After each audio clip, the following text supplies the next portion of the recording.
Dans l'Italie de la fin du XVe siècle, au moment où la Renaissance transformait les arts et les sciences, un autre visage de Rome existait, bien plus sombre et bien plus secret. Ce visage, c'était celui du Vatican sous le pape Alexandre VI, chef de la famille Borgia. Les historiens modernes, comme Michael Mallet et Guido Ruggiero, expliquent que cette période ne peut être comprise sans regarder les chroniques de Johann Burchard, maître de cérémonie du pape, qui a laissé un journal détaillé appelé Liber Notarum. Ce document, étudié par plusieurs chercheurs, mentionne explicitement la présence de courtisanes et de prostituées dans certaines soirées organisées dans les appartements papaux. Selon Burchard, plusieurs de ces femmes venaient de maisons closes romaines.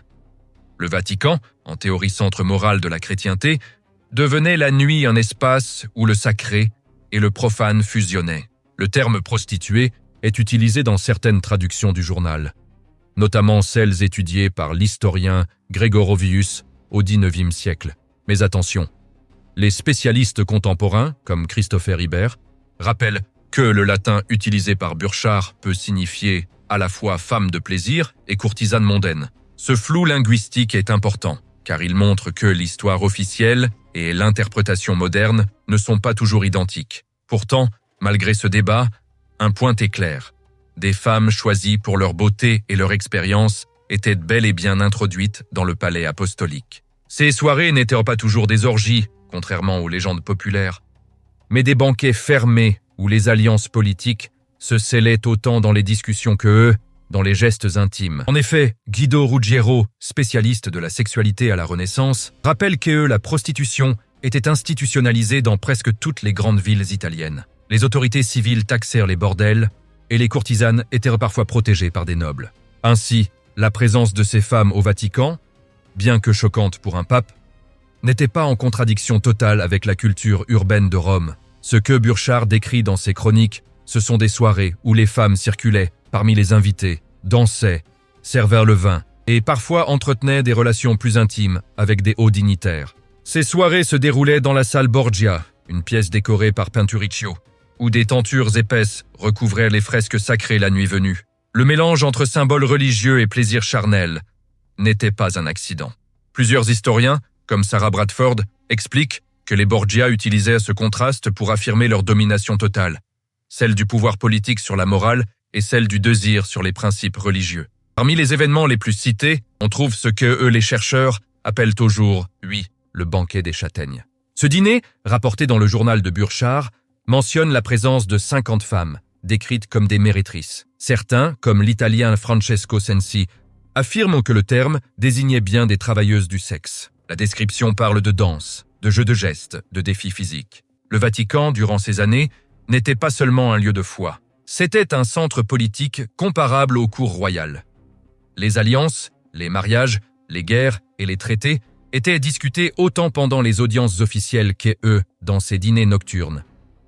L'utilisation de prostituées ou de courtisanes était un outil diplomatique fréquent dans toute l'Italie. Les archives de Venise et de Florence montrent que les familles dirigeantes utilisaient souvent des divertissements sensuels pour influencer les négociations. Burchard, dans son Liber Notarum, ne semble pas surpris par la présence de ces femmes. Qui choque les lecteurs modernes, c'est la proximité entre le pouvoir spirituel et ses pratiques.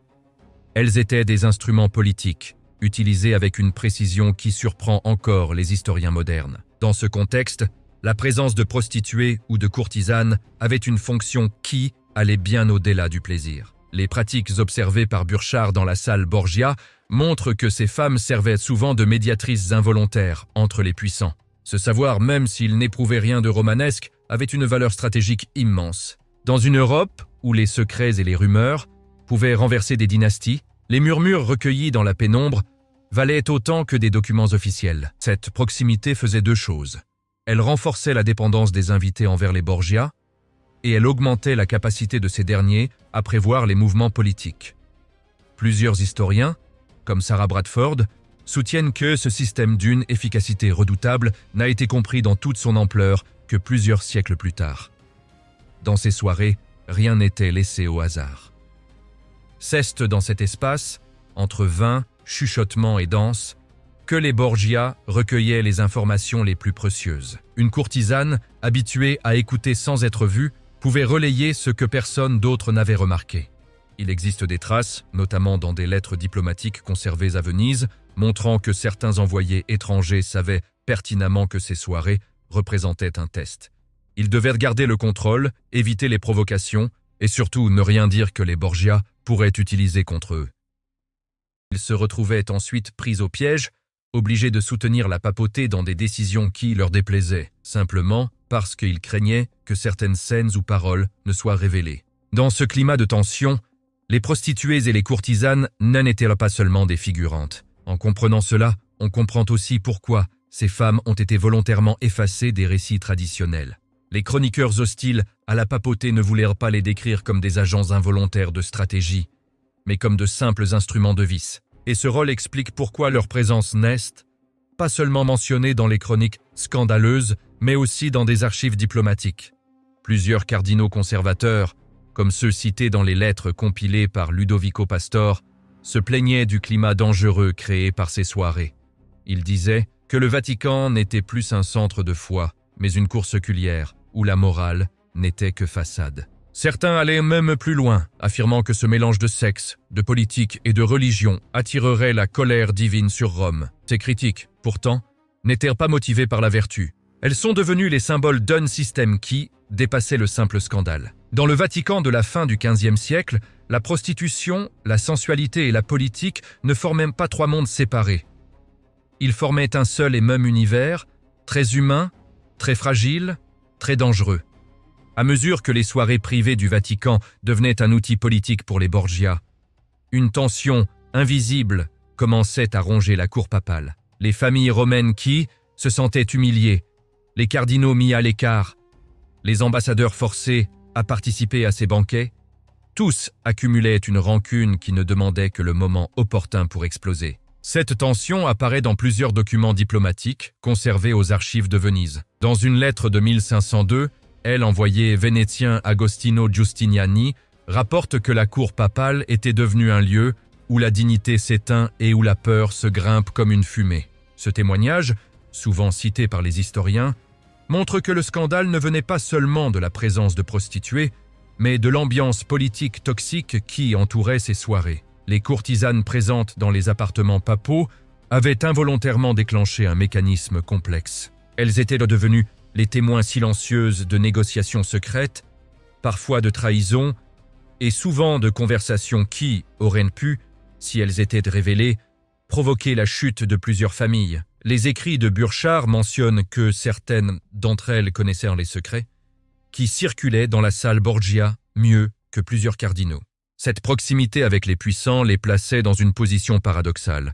Elles étaient invisibles, socialement, mais dangereusement proches d'une savoir qui dépassait leur statut. Certains historiens, comme Guido Ruggiero, expliquent que cette accumulation de secrets a contribué à alimenter les rumeurs extérieures. Dans les quartiers populaires de Rome, les récits sur les soirées papales variaient selon celui qui les racontait. Pour certains, ces femmes étaient des prostituées ordinaires, payées pour divertir des nobles ivres. Pour d'autres, elles étaient des espionnes involontaires, des armes vivantes qui pouvaient faire ou défaire des alliances. Ce qui est certain, c'est que les Borgia savaient que l'écoute discrète était une arme. Les documents de l'époque montrent que César Borgia utilisait parfois les confidences échappées durant ses soirées pour faire pression sur des familles entières.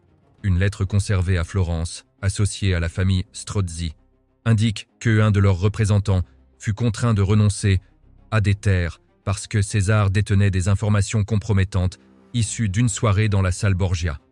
Ainsi, les cannes devenaient, sans en être conscientes, les vecteurs d'un pouvoir qui dépassait tout ce que l'on imagine.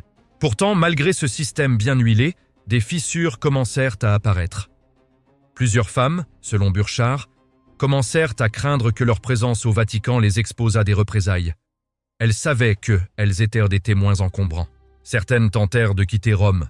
D'autres, comme le note une chronique anonyme conservée à Milan, auraient disparu sans laisser de traces. Cette disparition a souvent été interprétée comme une action des Borgia pour protéger leurs secrets, mais aucun document officiel ne le confirme. Ce silence des sources crée un mystère qui renforce la légende noire autour de la papauté borgienne. Pendant ce temps, les familles rivales, notamment les Orsini et les Colonna, accéléraient leur propre propagande.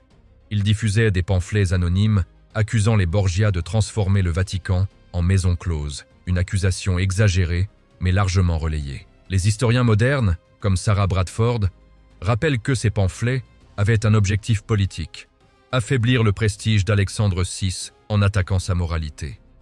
Pourtant, même en exagérant, ces textes s'appuyaient toujours sur un fond de vérité. La présence avérée de prostituées dans certaines soirées, attestée dans le journal de Burchard. Ce que les familles rivales comprirent, c'est que associer le Vatican à la prostitution frappait l'imagination populaire. Rome était une ville où la religion occupait une place immense, et dire que le pape mélangeait foi et sensualité revenait à créer une indignation immédiate. C'est ainsi que la légende devint une arme politique aussi puissante qu'une armée. Cependant, ce climat de scandale ne suffisait pas à faire tomber les Borgia. Tant qu'Alexandre VI restait en vie et tant que César contrôlait militairement plusieurs régions d'Italie, leurs ennemis ne pouvaient que murmurer. C'était dans ce contexte que survint un épisode déterminant.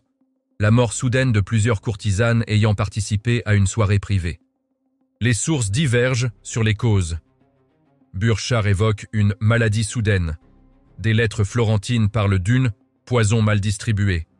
D'autres encore, comme un rapport anonyme attribué à un cardinal espagnol, suggèrent que ces morts auraient été liées à une tentative d'assassinat raté visant le pape et son fils. Ce qui importe ici, c'est que cet événement déclencha une panique silencieuse. Les invités, jusqu'ici complices par nécessité, commencèrent à craindre pour leur vie. Les courtisanes restantes, terrifiées, ne savaient plus si elles étaient protégées ou condamnées. Les familles rivales virent dans cet incident une occasion d'arrêter de murmurer et de frapper plus fort. Elles commencèrent à rassembler des témoignages, des rumeurs, des extraits du journal de Burchard, des lettres diplomatiques, tout ce qui pouvait être utilisé contre les Borgia. Et surtout, elles comprirent que le scandale ne devait plus rester à Rome. Il devait voyager. À partir de ce moment, des récits exagérés, parfois totalement inventés, furent envoyés dans les cours de France, d'Allemagne et d'Angleterre. Le but n'était plus seulement de montrer que le pape utilisait des prostituées.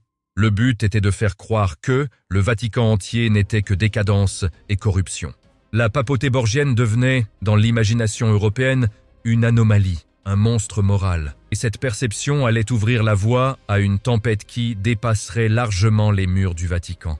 À mesure que les soirées privées du Vatican devenaient un outil politique pour les Borgia, une tension invisible commençait à ronger la cour papale. Les familles romaines qui se sentaient humiliées, les cardinaux mis à l'écart, les ambassadeurs forcés à participer à ces banquets, tous accumulaient une rancune qui ne demandait que le moment opportun pour exploser. Cette tension apparaît dans plusieurs documents diplomatiques conservés aux archives de Venise. Dans une lettre de 1502, l'envoyé vénétien Agostino Giustiniani rapporte que la cour papale était devenue un lieu où la dignité s'éteint et où la peur se grimpe comme une fumée. Ce témoignage, souvent cité par les historiens, montre que le scandale ne venait pas seulement de la présence de prostituées, mais de l'ambiance politique toxique qui entourait ces soirées. Les courtisanes présentes dans les appartements papaux avaient involontairement déclenché un mécanisme complexe. Elles étaient devenues les témoins silencieuses de négociations secrètes,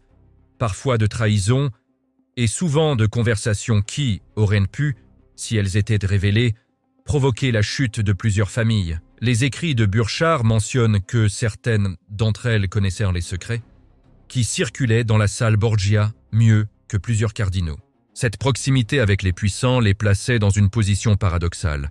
Elles étaient invisibles, socialement, mais dangereusement proches d'une savoir qui dépassait leur statut. Certains historiens, comme Guido Ruggiero, expliquent que cette accumulation de secrets a contribué à alimenter les rumeurs extérieures. Dans les quartiers populaires de Rome, les récits sur les soirées papales variaient selon celui qui les racontait. Pour certains, ces femmes étaient des prostituées ordinaires, payées pour divertir des nobles ivres. Pour d'autres, elles étaient des espionnes involontaires, des armes vivantes qui pouvaient faire ou défaire des alliances. Ce qui est certain, c'est que les Borgia savaient que l'écoute discrète était une arme. Les documents de l'époque montrent que César Borgia utilisait parfois les confidences échappées durant ses soirées pour faire pression sur des familles entières. Une lettre conservée à Florence, associée à la famille Strozzi, indique qu'un de leurs représentants fut contraint de renoncer à des terres parce que César détenait des informations compromettantes issues d'une soirée dans la salle Borgia. Ainsi, les cannes devenaient, sans en être conscientes, les vecteurs d'un pouvoir qui dépassait tout ce que l'on imagine. Pourtant, malgré ce système bien huilé, des fissures commencèrent à apparaître. Plusieurs femmes, selon Burchard, commencèrent à craindre que leur présence au Vatican les expose à des représailles. Elles savaient qu'elles étaient des témoins encombrants. Certaines tentèrent de quitter Rome. D'autres, comme le note une chronique anonyme conservée à Milan, auraient disparu sans laisser de traces. Cette disparition a souvent été interprétée comme une action des Borgia pour protéger leurs secrets, mais aucun document officiel ne le confirme. Ce silence des sources crée un mystère qui renforce la légende noire autour de la papauté borgienne. Pendant ce temps, les familles rivales, notamment les Orsini et les Colonna, accéléraient leur propre propagande.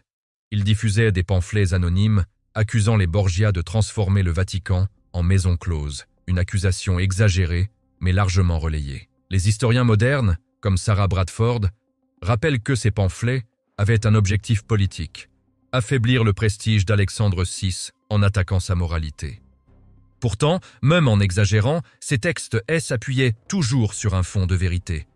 La présence avérée de prostituées dans certaines soirées, attestée dans le journal de Burchard. Ce que les familles rivales comprirent, c'est que associer le Vatican à la prostitution frappait l'imagination populaire. Rome était une ville où la religion occupait une place immense, et dire que le pape mélangeait foi et sensualité revenait à créer une indignation immédiate. C'est ainsi que la légende devint une arme politique aussi puissante qu'une armée. Cependant, ce climat de scandale ne suffisait pas à faire tomber les Borgia.